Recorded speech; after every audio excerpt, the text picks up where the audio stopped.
Raymond says to me, "Whom am I playing today?"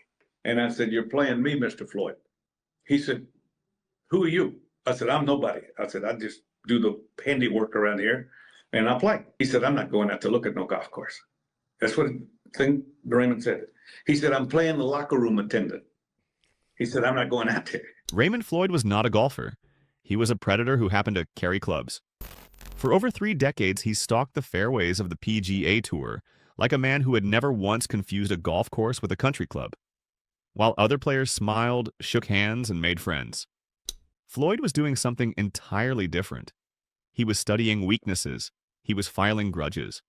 He was building a list of men he intended to destroy, not just beat, but psychologically dismantle, hole by hole, tournament by tournament, sometimes career by career.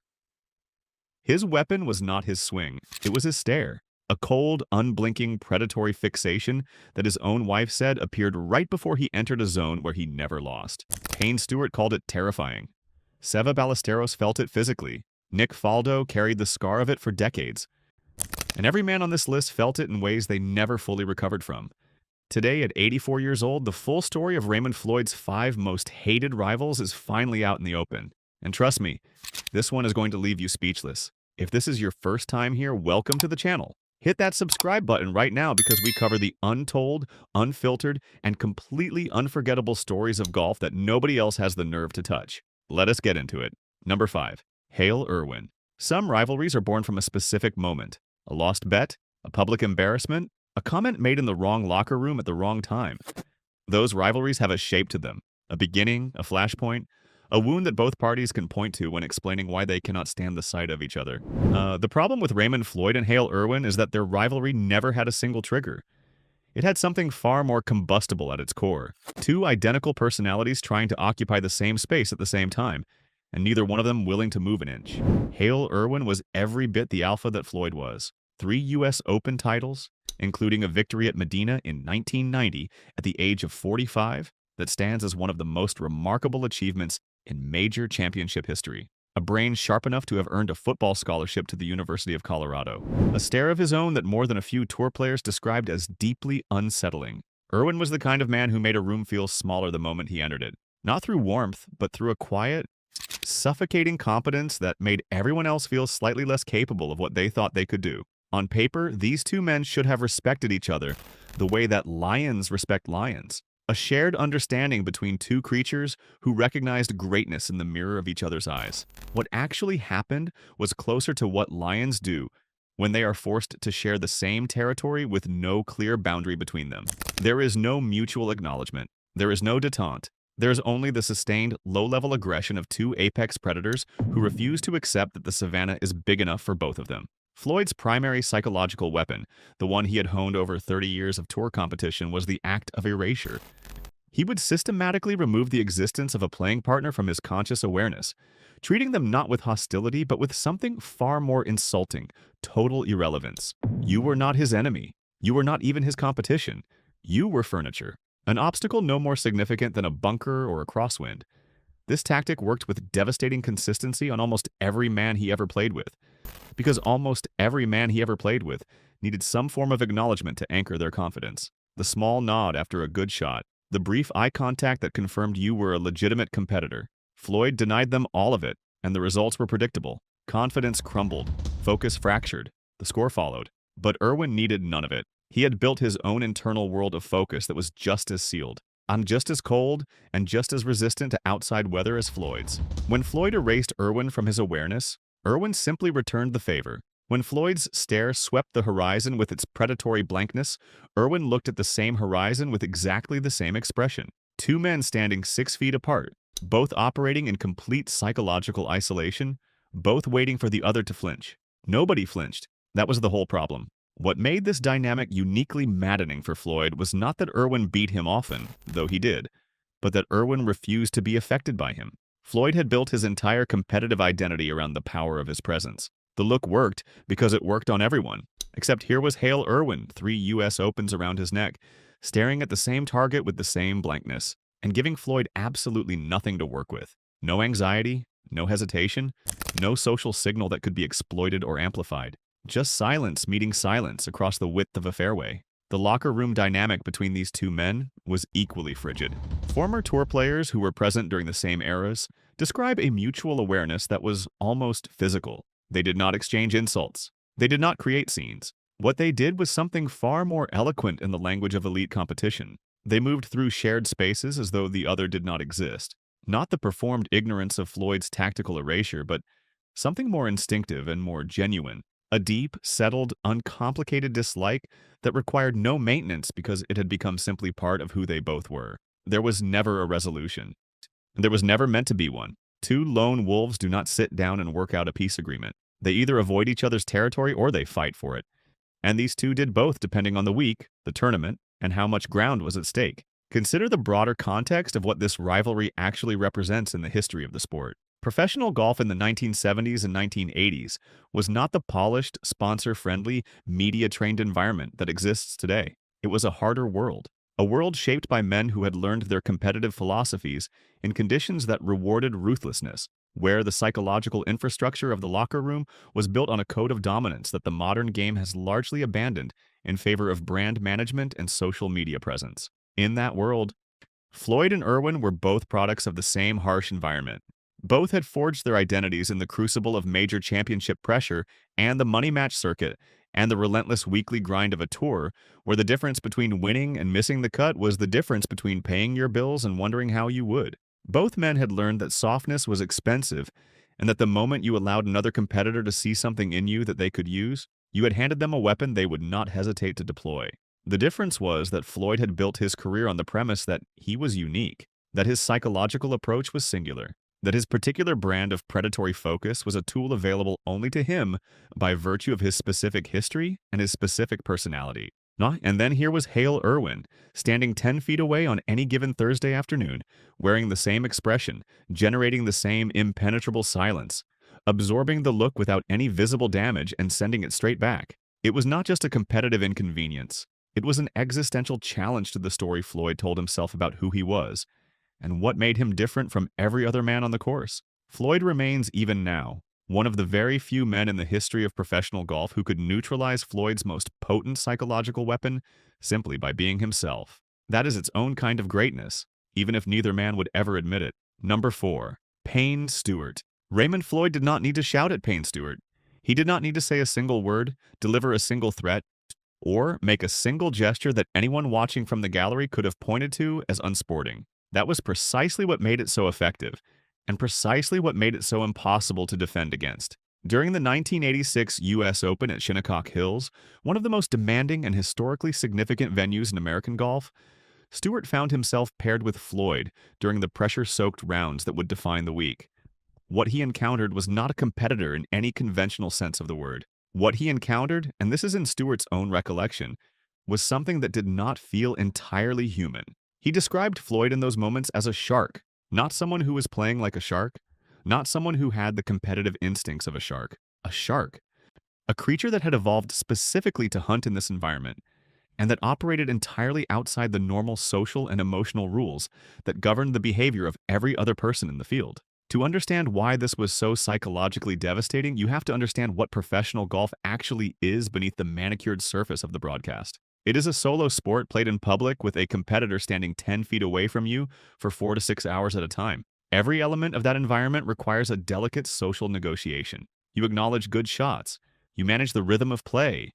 You operate within an unspoken code of shared humanity that makes the whole enterprise bearable. Most players, even the intensely competitive ones, maintain some version of this code because it keeps them regulated. It keeps them in the present and keeps them from spiraling into their own head. Floyd had no interest in this code, not because he was undisciplined, but because he had spent years understanding that the code was not actually a neutral feature of golf.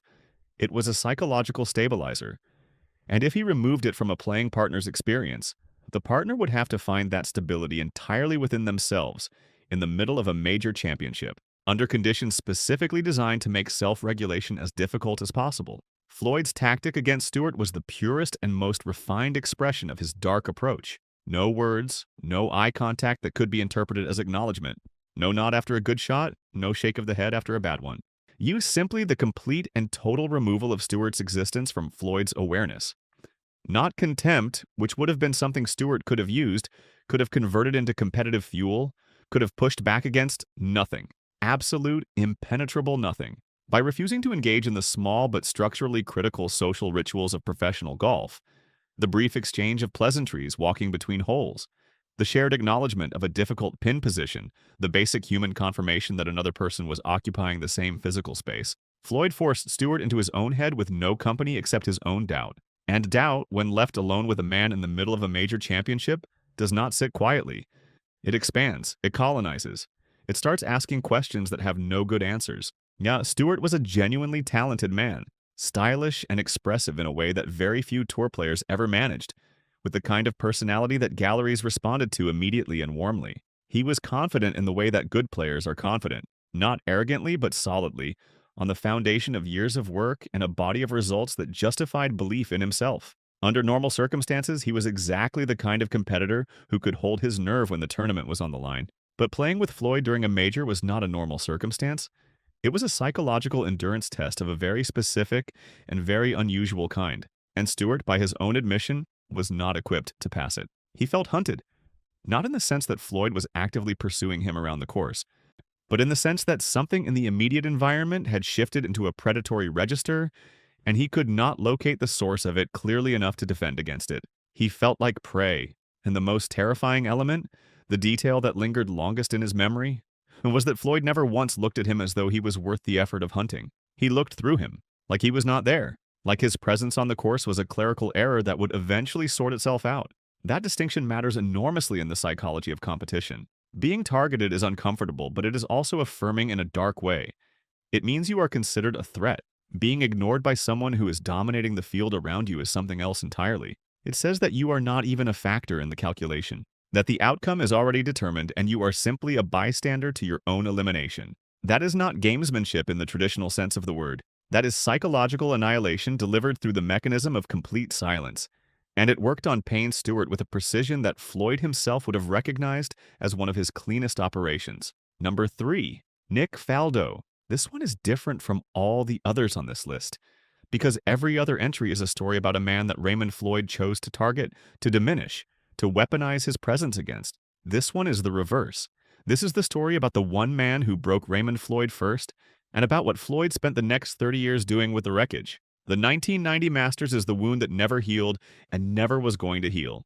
With 6 holes remaining in the final round at Augusta National, Raymond Floyd held a 4-shot lead over Nick Faldo. In the established language of professional golf, that tournament was over. 4 shots with 6 holes to play, in the hands of a man who had led wire to wire at Augusta before, who had won the 1976 Masters by 8 strokes, who had built his entire competitive identity around the principle that a lead was not something you protected, but something you extended, something you turned into an execution. Floyd was the front-runner of his generation, the man whose nickname was Mr. Jugular, precisely because he did not retreat when he had a lead. He accelerated, and then for the first and most catastrophic time in his career, he did not accelerate. He stopped. What happened to Raymond Floyd on the back 9 of Augusta in 1990 was not a technical breakdown in the early stages. He did not start missing greens. He did not lose feel in his short game. What happened was something that Floyd's entire career had been constructed to prevent, and perhaps more than that, to make unthinkable. The Predator began playing not to lose. On the par 5s he had always attacked, the holes that had been the engine of his 1976 dominance, he laid up with a 9-iron. A 9-iron on a par 5 at Augusta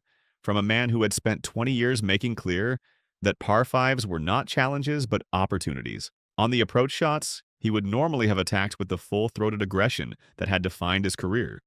He pulled back into a defensive posture that the watching world could see from the television cameras, and that his playing partners could feel standing next to him. The Mr. Jugular personality, the one that had carried him through 4 majors and 60 professional victories across 4 decades, went completely and utterly silent. Not quiet, silent. The way a power line goes silent when the electricity stops moving through it. Meanwhile, Faldo was doing exactly what Faldo always did, which was make pairs. The thing about Nick Faldo that most people who were not watching him closely enough tended to miss was that his game at its peak was not spectacular in the conventional sense.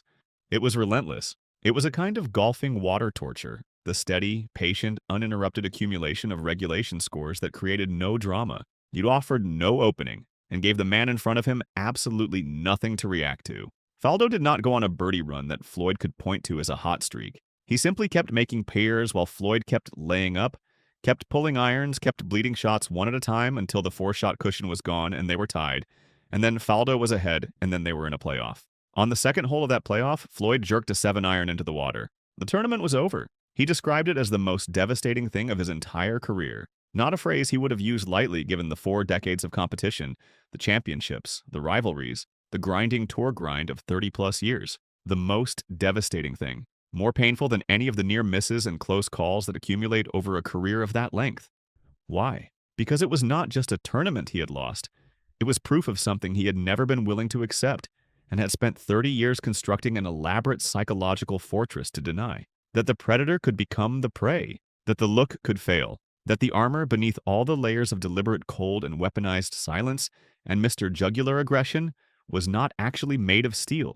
It was made of belief. And when that belief cracked, when someone finally found the specific set of circumstances that could make Floyd retreat into himself rather than press forward, the collapse was not gradual. It was total. Floyd came back from Augusta and did what Floyd always did when he could not fight something directly. He used language as a weapon. He criticized the World Golf Hall of Fame publicly and at length, arguing that it had lowered the bar by inducting players who lacked the career records to justify the honor. He talked about one major wonders. He talked about players who did not belong. The targets of these comments were never named explicitly, but the timing and context made the subtext impossible to miss. This was Floyd refusing to grant Faldo the legitimacy of a simple win. If Faldo was going to take something from him, Floyd was going to make sure the world understood that in his view, Faldo had not earned the right to do it. Faldo, for his part, was inducted into the World Golf Hall of Fame in 1997. He has 6 major championships. He spent 97 weeks as the world number 1. The record did not require Floyd's endorsement to speak for itself, but Raymond Floyd is still talking. Decades later, still drawing the boundary, still refusing to forgive the 1990 Masters or the man who won it. That tells you everything you need to know about the depth of the wound and about the price a man pays when he builds his entire identity around being unbreakable and then finds out, in front of the whole watching world, that he is not. Number 2. Seve Ballesteros. If the rivalry with Faldo was psychological surgery, the rivalry with Seve Ballesteros was something you could hear from the gallery. Something physical and loud and unapologetically hostile in a way that broke every rule of the professional game's polite surface. Seve Ballesteros was not a man you could run Floyd's standard playbook against.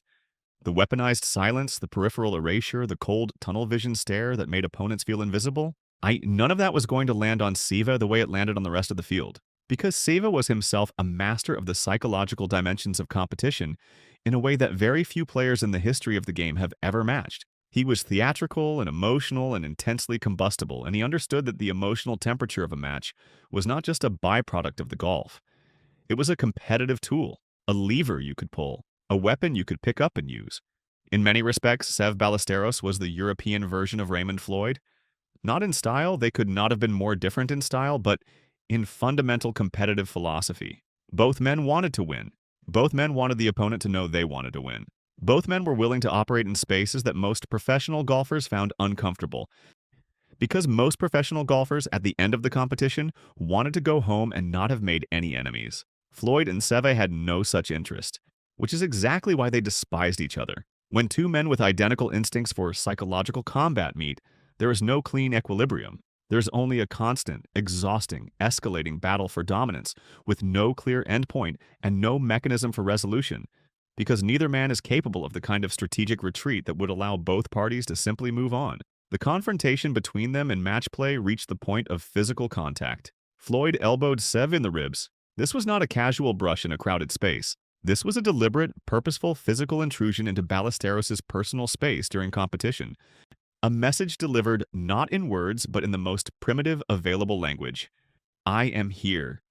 I am not moving, and I am not afraid of you. The result, according to those who witnessed it, was that Ballesteros was genuinely and visibly shaken. Seve, a man who had intimidated virtually an entire generation of golfers on both sides of the Atlantic, a man who had stared down Jack Nicklaus at Augusta and made it look comfortable, was forced to stop his own pre-shot routine. The physical intrusion broke his rhythm in a way that no amount of clever psychological maneuvering could have replicated. Because you can build mental defenses against silence and stares, but the sudden physical presence of another man in your space, triggers something older and more instinctive than competitive strategy. Then came the Ryder Cup. And if their individual rivalry was intense, the Ryder Cup turned it into something approaching open warfare. By the time the 1993 matches arrived at the Belfry, the tension between American and European players had reached the kind of temperature where the competition itself was almost secondary to the battle of wills happening underneath it. Floyd was 51 years old. He had been selected as a captain's pick by Tom Watson, the oldest player ever to compete in Ryder Cup history at that point. And he had been selected not simply because he could still hit a golf ball, though he could, but because his presence in that American team room was worth more than his handicap. He was a weapon. He was there to make the Europeans feel something unpleasant before they ever reached the first tee. And then came the cough. Seve Ballesteros allegedly developed a selective respiratory condition during the American sessions. A cough with remarkable timing, one that had a habit of arriving precisely at the top of an American player's backswing and disappearing entirely the moment the swing was complete. It is worth acknowledging that nobody has ever formally proven that the cough was deliberate. What is not in dispute is what happened next. Floyd walked directly to Ballesteros and delivered the message without the slightest diplomatic packaging. He had heard about the cough. He wanted Seve to know that the cough would not be appearing today. Not a complaint filed with an official, not a polite mention to a rules committee. A direct, unambiguous, physical confrontation in which Floyd made entirely clear that he was not going to tolerate it, and that the consequences of continuing would not be procedural. The cough did not return for the rest of the session. In 3 matches across that week, Floyd won all 3. He partnered Payne Stewart to victories in both the Saturday foursomes and the Saturday fourballs.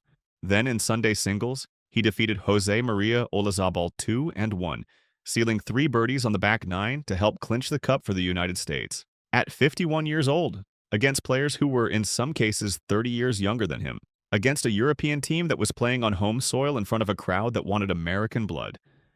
The message he sent that week was not about golf. It was about something deeper and simpler than golf. That experience, skill, and a lifetime of perfecting the art of making your opponent feel like the match was already lost before the first hole was finished could beat youth, power, and home advantage every single time. That the most dangerous man on any Ryder Cup course was not the longest hitter or the hottest putter?